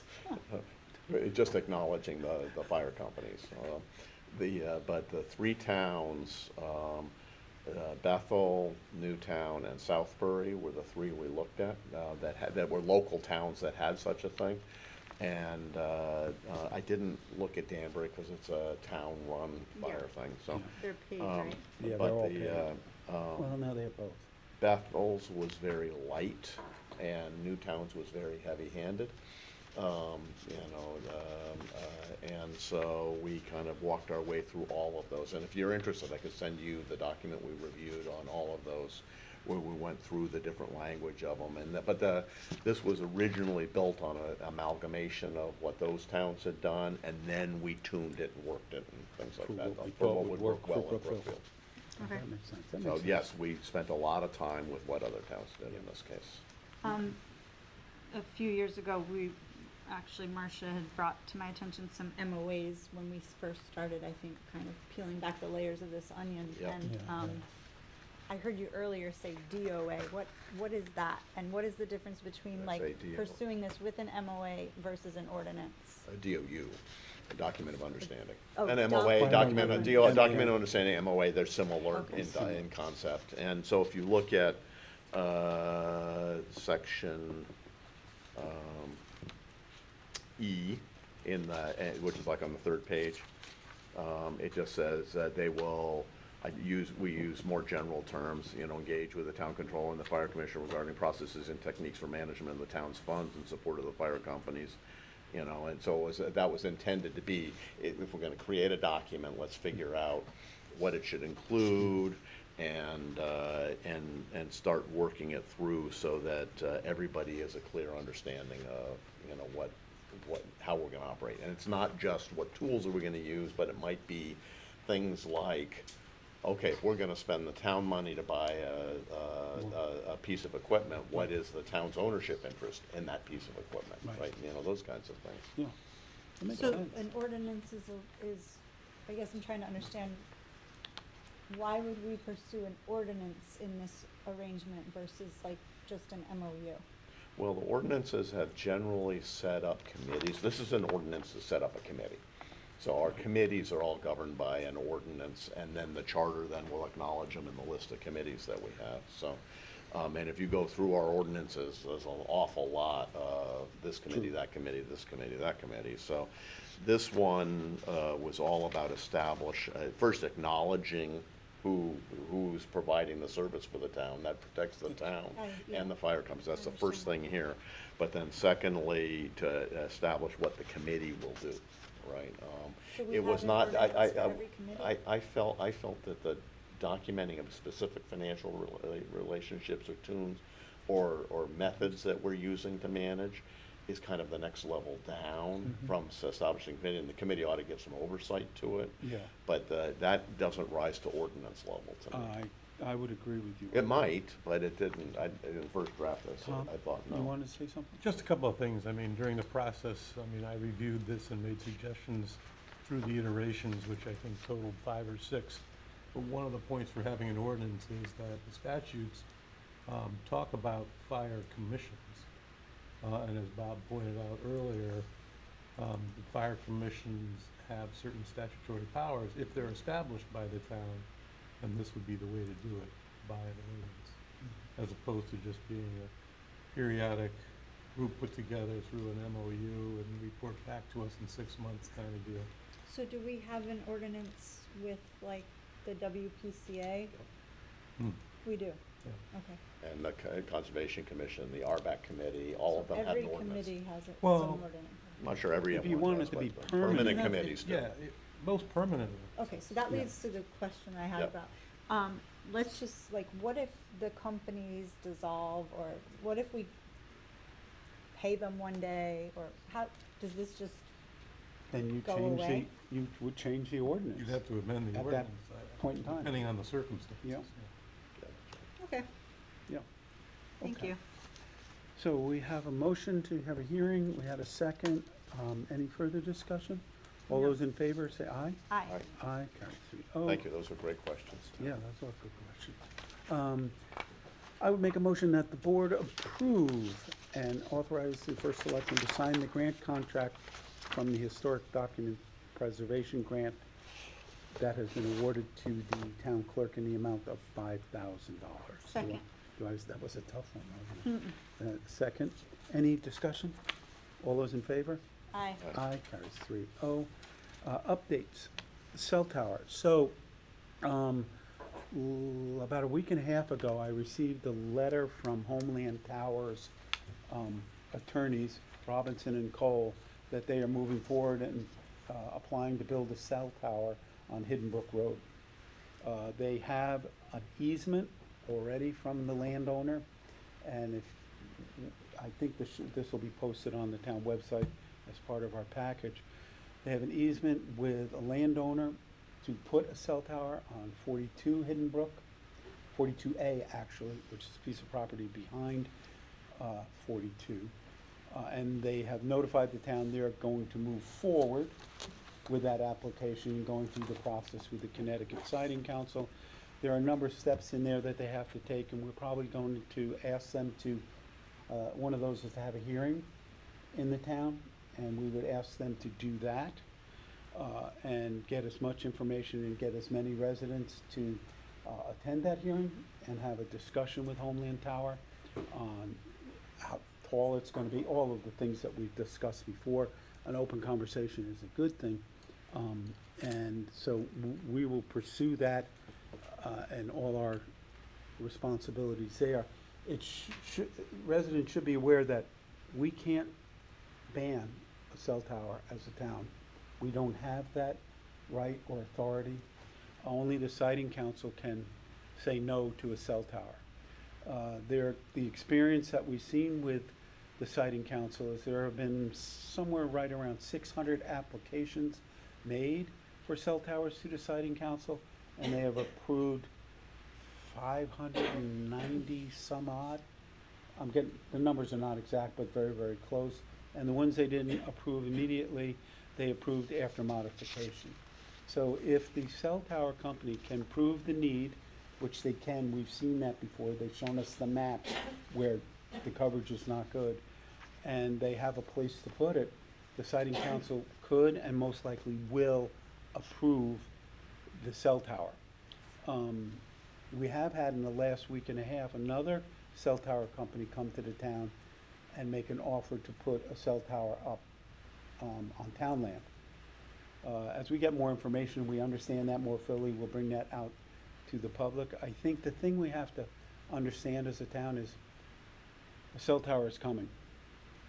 We can't stop it, even if we want to. We will obviously advocate with Homeland and the siting council to make this as painless and as, I don't know, we can't use that word, popular, less obtrusive. I don't know how much power we have. It's really very little to stop them from doing that. We might want to consider the other tower companies' offer, and we'll have further discussions with them, and then we'll feel it out and see if that's something we want to do. If you remember Homeland Tower, when they came to us on the 7 Long Meadow Hill site, their initial offer was to pay us $2,000 a month in rent, give us free access to the top of the tower, and that devolved into them not paying us any rent for over 12 and a half years. And it just didn't make financial sense for the town to put a tower for 12 and a half years. Who knows, the technology might change in 10 years. It just doesn't make any sense, so the Board of Selectmen didn't even move that forward. We'll see what this other cell tower company has, what their offer is, and maybe we'll bring it to the residents, let them look at it, see if they think that that's a better choice than 42 Hidden Brook. We'll see. That's still pretty open. So I read the document that yeah. was attached to the agenda Yep. on the cell tower. I mean, it was very lawyerly.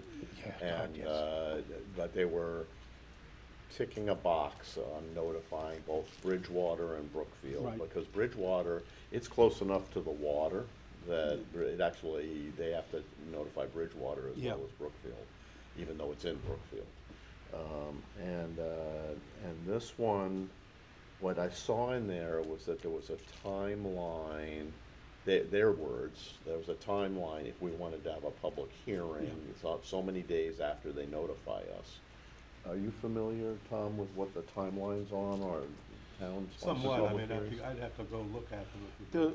Should the Board of Selectmen officially request a hearing? How do we do I that? think Or can we our just- residents need to have a voice in this I process. agree. There's no I doubt in agree. my We mind. went through this with the Vale Road Tower, so I'm trying to remember. The siting council, I thought, had their own timelines.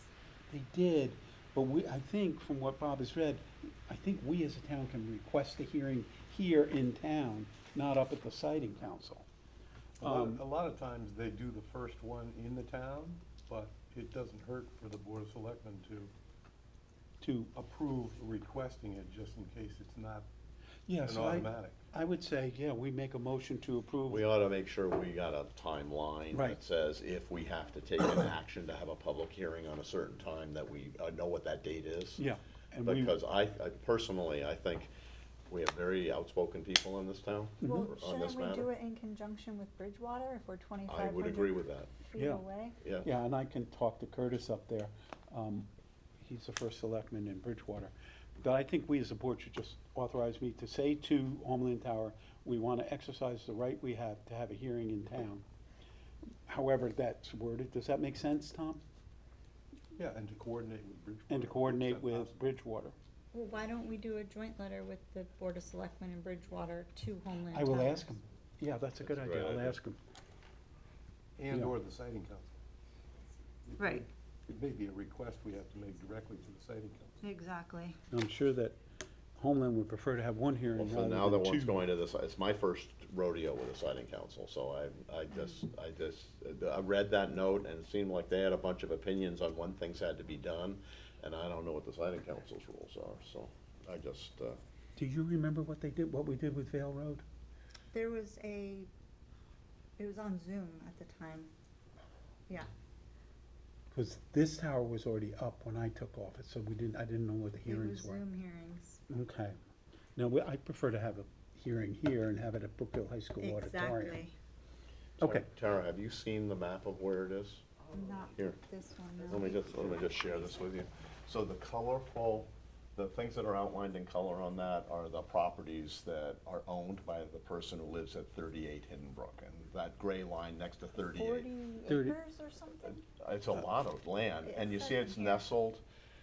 nestled right in next to the condos. Yeah. Yeah, so Which, those and are that's like when, that's along our the speaker we shores. had tonight is Right. at those The lady who condos. first spoke, those are all the condos that go down to the lake. That's helpful. I didn't 42, realize it was 42, there right. because I ran into Elijah on the way in. I was like, because I didn't know about this until I picked up my packet on Saturday. Yeah. Yeah, Well, we by just the got way, it Wednesday. We got The letter on 34, Wednesday. the 34 on that map is where Elijah and Laura live. That's why it's on that. That's why it's marked. That's how close they are. Yeah. And I will also tell you that we have a Board of Finance member who lives right there. So. And there are literally, so- my mother used to live on Hearthstone Drive. There are literally 60 or 70 condos within 150 or It's 200 really nice feet. down there. So, okay. What about, like, going back to this, not to continue to beat the drum, but a moratorium on a tower? We don't have, we can Why- put a why moratorium not? in place. They'll ignore it. We don't have the legal right to stop a cell tower. Our only recourse is to go to the siding council and say to the siding council, we don't believe this tower belongs in our town, and here are the reasons. It's not needed, we don't need the coverage, it's in a historic district. They usually will say, move out of the historic district. Is there any other reasons, Tom, that you're aware of that a town can stop a cell tower? Well, you can't stop it, but certain cases are better than others in terms of reasons for them to deny, You know, such as Senator Gaylordville, for instance. I've never seen it work, but we So, can certainly Yeah, they try. How is They it rejected different one from there. a moratorium on building? Because the Connecticut legislature in their finite wisdom gave the siding council full control over the approval of cell towers. Which is really interesting because they're not even an elected body. Yeah, well, they're an appointed body.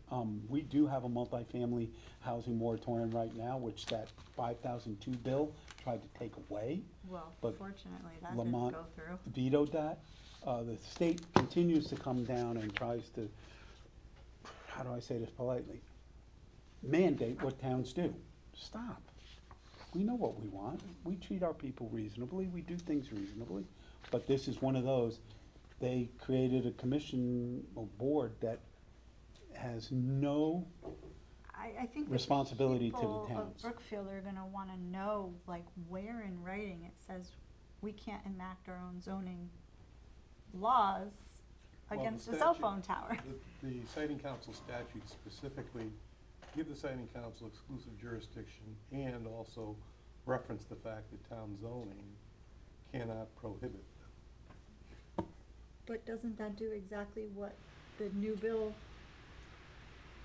the reason why he vetoed the new bill? Yeah, but that was for multifamily housing, not for cell towers. They were gonna ban multi-housing moratoriums. That's, my opinion is stay out of the town's business, right? That's my opinion. I In would this say case, I would say the same thing about Yeah. cell towers, Yeah, but they- but that's not what they did. that's not what they did. Two or three different issues here. In terms of towns adopting zoning ordinances to ban just multifamily housing, forget about affordable housing, that I don't believe has been tested anywhere. In other words, there are people who say that actually wouldn't stand up in court. It's against the zoning statute. Hasn't been tested, so no appeal was taken, so here we go. The statutes specifically give exclusive jurisdiction to the siting council over certain facilities, including cell towers. So it's all statutory. The statutes also do allow towns to go through a process to get a moratorium on affordable housing projects under 8-30G. So a lot of it's statutory, and it depends on, what the statute said. So like, which is why the affordable housing, we have a moratorium right now. We show them, we applied for it twice. We're the only town in Connecticut that's ever gotten it twice. But with this, it's siting council has full purview. There is no, There's gotta be a way. get your legislatures to change the legislation and take that power away from the siting council. The Senate or the Senator Harding, Representative Foncello, and Well, I think Senator it's a Bertel. lot more Those are the only people that can change the law. complex than that, because in this case, it's an AT&T project, isn't it? No, Verizon. Oh, okay, Verizon, well, it doesn't matter. It matters what the legislation is. It's the point being, Yeah, follow that's the like money. Yeah, I agree with you. Follow the money. So as we get an update, we'll continue to update everyone on that. But I think, are we agreed that I will send I'll talk to the first selectman in Bridgewater and formally request a hearing in Brookfield as soon as they're able? Are we agreed on that? Can we do that, Tom? Can we We have can ask like them. a joint town meeting The public hearing, could we have a It joint would be a public public hearing? hearing, yeah. for the town of Because it would actually Brookfield, be, and Bridgewater residents typically it would be welcome? a siting council here. So if they have it, Oh, at the it would request be a of- siting council hearing. correct. Oh. Inviting both towns. That's what our letter ought to say. We'd like you to have a public Typically hearing what they in do is Brookfield and that invite both towns. They will hold it in the town where the tower is to be located.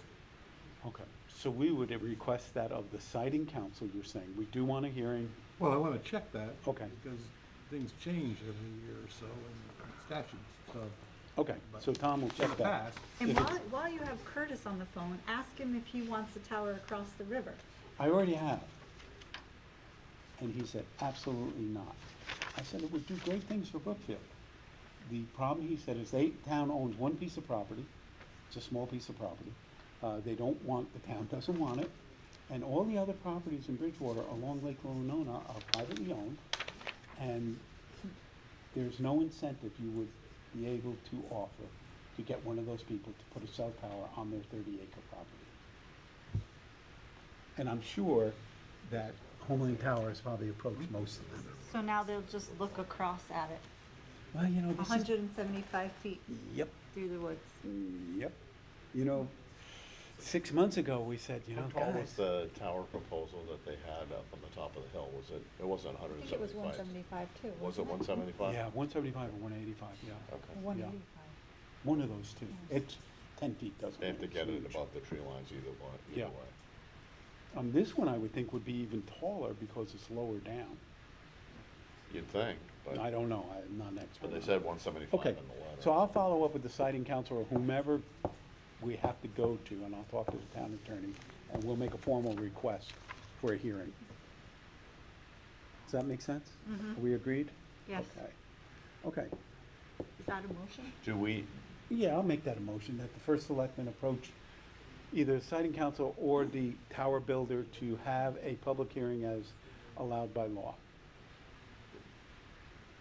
In conjunction with in Bridgewater. conjunction with Bridgewater? Do I have a second? Second. Second, all in favor? Aye. Aye, okay. On the gas compressor, we sent letters to all of our representatives.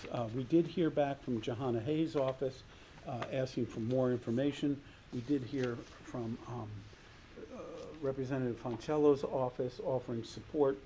I also last week got a call from Katie Dyke's office asking to give them some dates when I could come meet with her chief of staff and their attorney. They never do anything without an attorney. Wonder why. You also got support from Harding. I saw that. Yeah, letter. right. Yeah, and Steve Harding has offered to support us too. I haven't set a date yet for that meeting. It was really difficult to get the last one, but that is encouraging. At least they're responding to us, which they hadn't done before. The last time I had to call somebody I know in town, in state government to asked that they give us a meeting. So as soon as I have that, I will go visit that. Senator Harding does talk to Commissioner Dykes pretty often, I'm told. So we're gonna ask him to pursue our case too. Because we're asking for very simple things, very straightforward things, which we think that they can, because they have control over the air quality, that they can demand that Iroquois do. You know, the electric compression, the ambient testing. air testing. Yeah, those are the two big ones that we want. This is not unreasonable, right? It's just not. So we're gonna continue to pursue that. I would make a motion that we add a discussion of the ethics issues that we face to the agenda. Do I have a second to add that? I was going to make that motion, so thank you. I'll Okay. second that. Okay, good. All those in favor? Aye. Say aye. So as part of our meeting where we had made a decision to hire a third party, hopefully a judge, to adjudicate the Board of Ethics issues, I've talked to 5 different judges. I have so far one judge who said he is willing to act as our Board of Ethics. I'm talking to 2 other judges who were going back and forth, because they're judges, right? And what I'd like to do, and I think is important to do, is to present to the Board of Selectmen 2 or 3 different judges that the Board of Selectmen can then choose one of them. I think all retired judges will be impartial and fair, but I think the Board of Selectmen should have a choice. And as soon as I've got more than 2, I will bring that to the Board of Selectmen to look at and say, okay, here's these judges, here's their backgrounds, here's what their CV is, and we make a decision on which one to hire. So how did you find these 5 judges? Calling around, talking to different attorneys and lawyers, And right? I would argue that within itself is a conflict, Steve. No, I don't think so. Okay, well, I'm very uncomfortable with that. Well, we have to find judges, That and is we're, not okay. I disagree 100%, That but you're within entitled itself to is your opinion. unethical. Well, I'm not trying to find any specific judge, I'm just trying to find judges who are willing and have the skill sets and have the experience to adjudicate these cases. I don't care if they're Democrat, Republican, Independent, I don't care. And I think, though, we should have more than one judge for the Board of Selectmen to look at. So there is no feeling that Steve Dunn is running this and picking this one judge, right? I don't want that. But you are. No, I'm picking any judge who will say yes. So far, we have one who said yes, and I think I have 2 more who will say yes. The Some have motion- decided that it's not their bailiwick, it's not something they're interested in. And I understand that. They have to go through, we describe what we have, the issue we have, and they have to go through the conflict of interest internally in their law firm. Have they worked with any of the people involved? There are a lot of steps they have to go through, and so far we only have one judge, but I think we'll get more than one. And what's the hourly rate? This judge is $500 an hour, the first one we have. So when will the request for the funding go to the Board When of we, Finance? when we have a final package and we know what all the judges are going to charge, then we'll bring it to the Board of Selectmen. We'd have to make a motion to appropriate funds, I think, from our legal, we have legal budget, but I think this would be over and above our standard legal budget, so we'd have to make an appropriation, take that to Board of Finance and ask them for approval. Just our normal process that we would go through. The first problem is there's 2 parts of the motion. If you reread it, Yeah. it says hire an independent third party and a judge. So what does that mean? No, or a judge. No, it doesn't. It says Yeah. and. No, that's not what it Read says. the motion, May 5th. Yeah, it says hire an independent third party, and I think I read it to mean hopefully a judge who has experience adjudicating cases. Not a mediator, not a lawyer who does things like this. And you should not be the one brokering it. Well, if you have any names, either one of you, submit them to Steve. I didn't vote for the motion. Those 2 did. Well, And they it shouldn't have matter. voted If you for have- it if you have- anyway. Oh, no. You have potential retired judges or existing judges that do these kinds of mediations or act in these kinds of investigations or these types of matters. Submit the names to be vetted. I'm not in favor of using town funds to hire a judge to deliberate I'm just- on cases I'm where just the making- charter explicitly says when the Board of Ethics forwards cases to the Board of Ethics, or the Board of Selectmen are supposed to Right. resolve them. Well, Not right, and make you're a fully decision aware on of the why the side Board to of hire an Selectmen can't outside do that. judge It's at a unique set of $500 an hour. circumstances, It and so certainly is, I'm isn't really making a it? suggestion to you, if you would like to submit a name. I realize you didn't vote for the motion, but. No. The So, charter explicitly says the Board of Selectmen is to resolve the issues. yes, So- and the way we're gonna resolve the issue is by hiring a judge. And it should not be determined by us, the three of us, who that judge is. We're going to have a choice of Somebody has to judges, make a hopefully. determination. And it shouldn't be you either, Tom, and you shouldn't be involved, because you, according to the request I had for your counsel, is that you're supporting the Board of Ethics. Tom Beecher is not involved in this in any way, shape, or form. And if you're saying I'll that the argue town that. He sat cannot, with us in executive session. in choosing a judge and recommending judges to talk to, Mr. Beecher has had no input at all, because he is Nor acting should on you, behalf of Steve, the Board and of. you know that. No. Who should do it, Tara? Good question.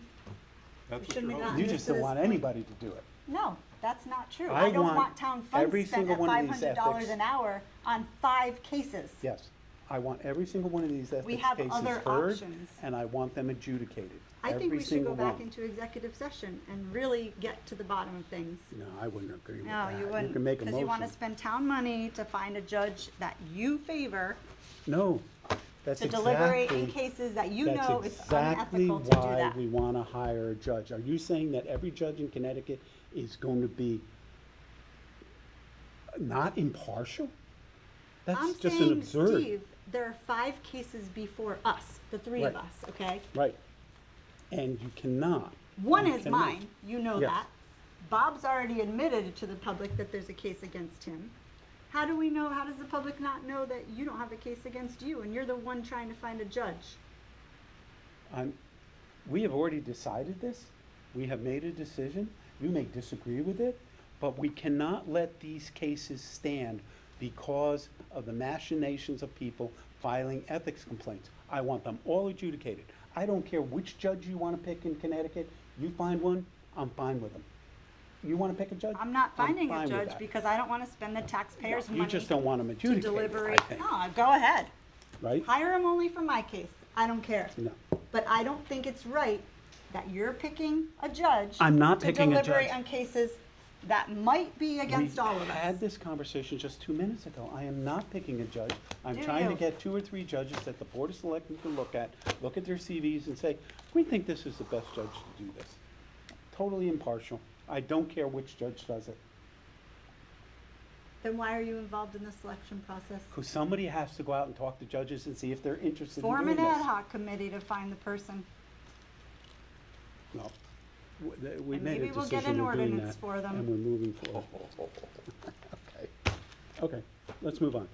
For the consent agenda, I will recommend that the selectmen approve items A-T through E on the consent agenda, which includes a selectmen approval for routine matters, Board of Selectmen meeting minutes for 6/2 and 6/11, driveway bond releases for 8 Apache, 24 Farview, 39 Deer Run, 39 Old Middle, 10 Winwood Road, excavation bond releases for 887 Federal Road, and the employee hires Gabriela Rodriguez is a part-time shelver hired by the library, and Kimberly Alworth, Human Services Program Coordinator, Assistant Director, July 14th.